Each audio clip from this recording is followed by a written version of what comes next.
का महत्व कहानी महात्मा बुद्ध से संबंधित। एक व्यक्ति कोई जिज्ञासु एक दिन आया।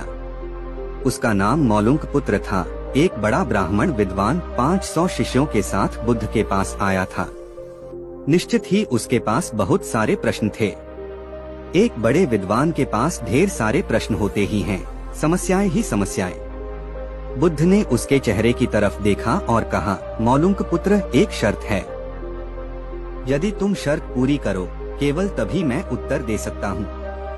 मैं तुम्हारे सिर में भनभनाते प्रश्नों को देख सकता हूँ। 1 वर्ष तक प्रतीक्षा करो, ध्यान करो, मौन रहो।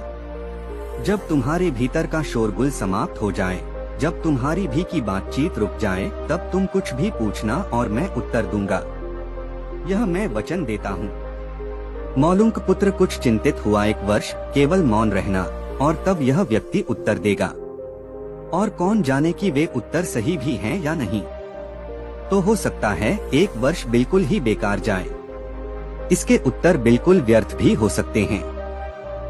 क्या करना चाहिए? वह दुविधा में पड़ गया। वह थोड़ा झिझक भी रहा था।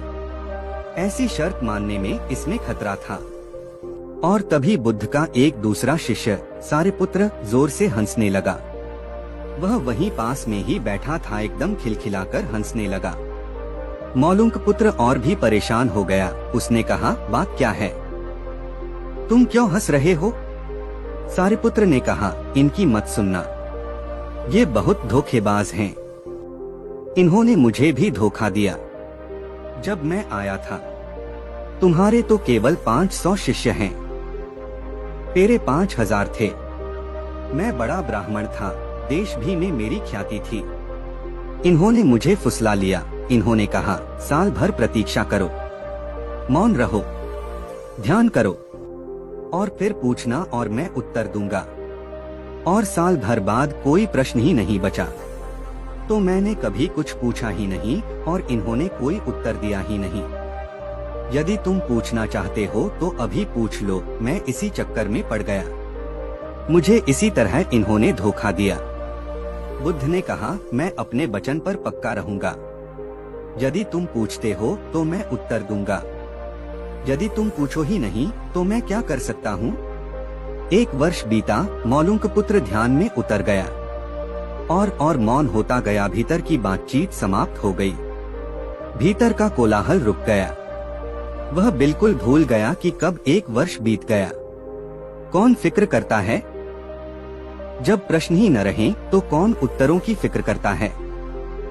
एक दिन अचानक बुद्ध ने पूछा, यह वर्ष का अंतिम दिन है।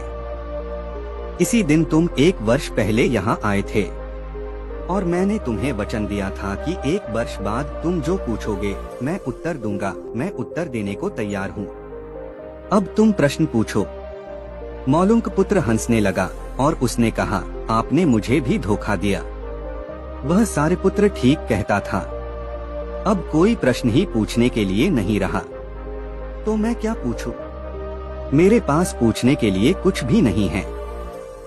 असल में यदि तुम सत्य नहीं हो तो समस्याएं होती हैं और प्रश्न होते हैं। वे तुम्हारे झूठ से पैदा होते हैं। तुम्हारे स्वप्न, तुम्हारी नींद से वे पैदा होते हैं। जब तुम सत्य, प्रामाणिक, मौन, समग्र होता हो, वे तिरोहित हो जाते हैं। मेरी समझ ऐसी है कि मन की एक अवस्था है जहाँ केवल प्रश्न होते हैं और मन की एक अवस्था है जहाँ केवल उत्तर होते हैं और वे कभी साथ साथ नहीं होते। यदि तुम अभी भी पूछ रहे हो तो तुम उत्तर नहीं ग्रहण कर सकते। मैं उत्तर दे सकता हूँ लेकिन तुम उसे ले नहीं सकते। यदि तुम्हारे भीतर प्रश्न उठने बंद हो गए हैं तो मुझे उत्तर देने की कोई जरूरत नहीं है। तुम्हें उत्तर मिल जाता है। किसी प्रश्न का उत्तर नहीं दिया जा सकता है। मन की एक ऐसी अवस्था उपलब्ध करनी होती है जहाँ कोई प्रश्न नहीं उठते। मन की प्रश्नरहित अवस्था ही एकमात्र उत्तर है। यही तो ध्यान की पूरी प्रक्रिया है, प्रश्नों को गिरा देना, भीतर चलती बातचीत को गिरा देना। जब भीतर की बातचीत रुक जाती है तो ऐसा असीम मौन छा जाता है। उस मौन में हर चीज का उत्तर मिल जाता है। हर चीज सुलझ जाती है, शाब्दिक रूप से नहीं अस्तित्वगत रूप में सुलझ जाती है। कहीं कोई समस्या नहीं रह जाती है।